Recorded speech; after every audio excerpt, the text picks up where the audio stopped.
This is Democracy Now! I'm Amy Goodman. It's Mother's Day this weekend. Racial justice groups around the country are bailing out black women out of jail so they can spend the holiday with their families. For the third year in a row, Black Mama's Bailout Day is raising money to bail out as many black women from jail as possible. The effort's taking place in dozens of cities to call attention to the injustice of cash bail.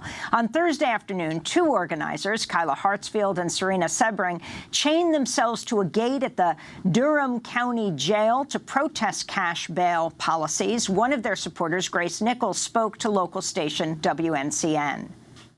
Folks are stuck in jails because they can't afford to get out, not because they've actually been convicted of a crime. So we would like to bring attention to this ransom and show folks that that is unjust.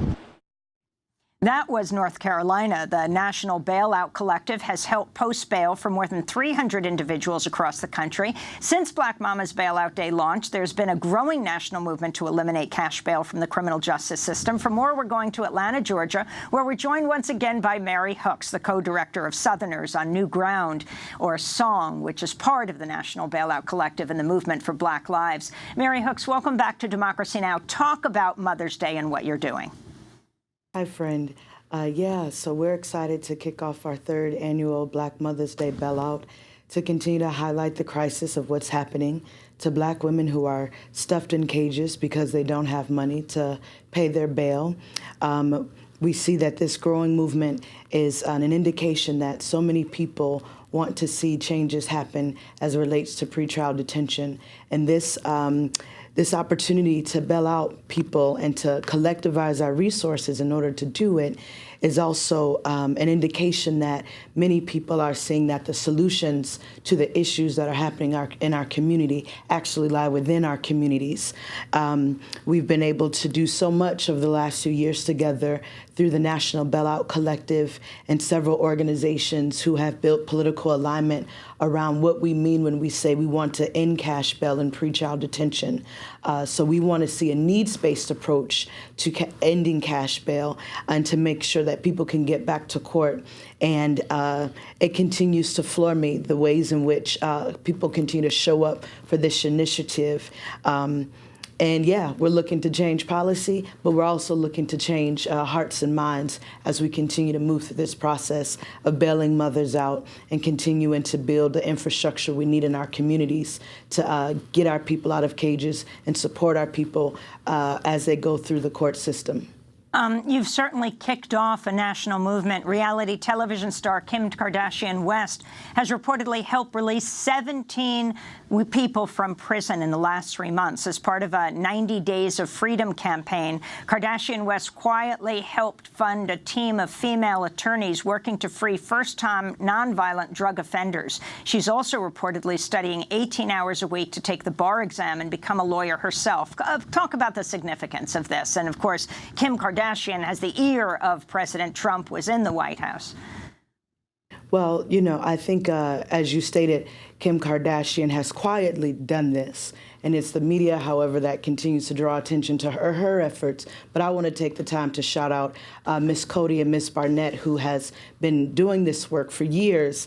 And those are the two black women lawyers who have, you know, put a lot of sweat in the game in order to continue to free folk from cages. And so shout out to Kim for continuing to cash in her white privilege to do what must be done for the sake of other folks' liberation. And, you know, efforts like that should continue to happen. And we should see other entertainers and celebrities get up under grassroots movements and the work that's being led by black women, queer and trans people to free our people.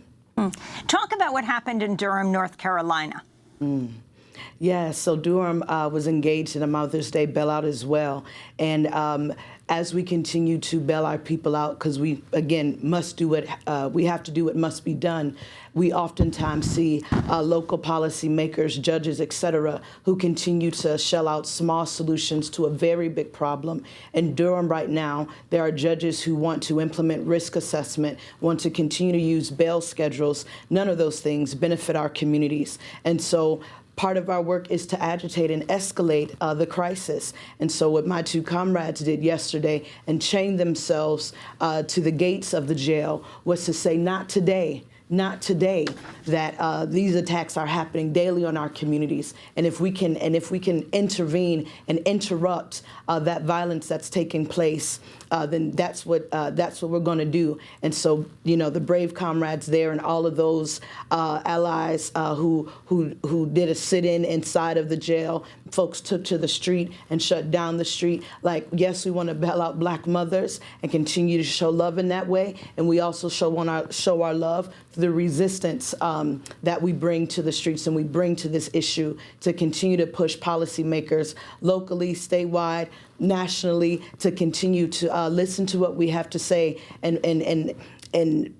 and really take heed to the solutions and the community-based solutions, and as we call for a divestment from the courts, cops, and cages, and an investment in community-based resources and community-based support for our people. The family of Sandra Bland is calling for authorities to reopen its investigation into her death. The 28-year-old African-American woman died in a Texas jail cell in 2015, 3 days after she was arrested for allegedly failing to signal a lane change. Authorities have claimed Sandra Bland took her own life while in jail by hanging herself with a garbage bag, but her family's long rejected this claim. On Monday, the Dallas TV station WFAA aired cell phone video filmed by Sandra Bland herself, capturing the moment when she was pulled over. In the 39-second video, you can see the officer, Brian Encinia, drawing his stun gun and saying, "I will light you up." Get out of the car now! Why am I being apprehended? You trying to give me a ticket for your failure? Get out of the car. Why am I being apprehended? You just opened my car door.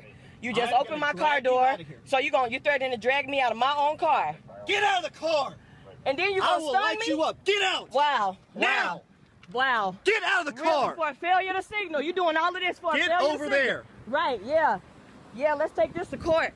Let's do it. Go ahead. For a failure to signal. Yep, for a failure to signal. Get off the phone. On my school. Get off the phone. I'm not on the phone. I have a right to record. This is my property. This is my property. Down. Sir? Put your phone down right now. Attorneys for the Bland family say the cell phone video proves the officer lied when he had claimed he felt his safety was in jeopardy when he pulled over Sandra Bland. Now, she was then put in jail. She couldn't afford the $500 bail. I think it was like $5,000 bond, in jail for 3 days. And then they say she took her own life, which her family disputes. Mary Hooks. This is unacceptable. And the same ways in which our people do not and have every right to distrust the police, that same level of distrust is also for the court system. And I know in my soul that every DA, prosecutor, and anybody else who put their hands on this case and investigated this case, they knew about this cell phone video. They knew that she was not a threat. They knew that his life was not in danger, and they manipulated the laws and rules on his behalf in order for him to get a sweet deal and eventually get his charges dismissed. I believe that he eventually signed a letter saying, "I would never work in law enforcement again." And this is unacceptable. And so, in as much as we are in a time where people think that we are bending the arc as it relates to police and their relationship to Black communities, let us not be fooled.